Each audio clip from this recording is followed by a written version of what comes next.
সকালবেলা দেখি বিকাশ থেকে আমাকে একটা নোটিফিকেশন করছে, এই দেখুন 30 টাকা রিচার্জ করলে 10 টাকা ক্যাশব্যাক। তো এই নোটিফিকেশনটা আপনি যদি পেয়ে থাকেন এখনই কিন্তু অফার রিচার্জ করে 10 টাকা নিয়ে নিতে পারেন। তো আমি এই নোটিফিকেশন বারে একটা চাপ দিলাম।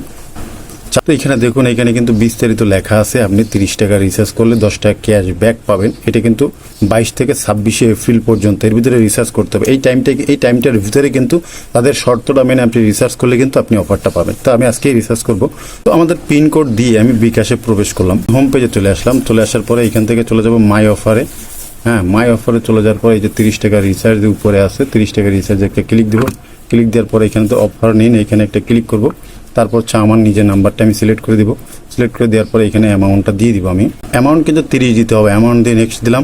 তারপর অ্যামাউন্ট দিয়ে নেক্সট দিয়ে আমাদের পিন দিয়ে আমরা এখান থেকে রিচার্জটা করে দিলাম। বিকাশ কিন্তু সাথে সাথে আপনাকে কিন্তু ক্যাশব্যাক দিয়ে দেয়। বিকাশ কিন্তু ক্যাশব্যাক দিতে দেরি করে না।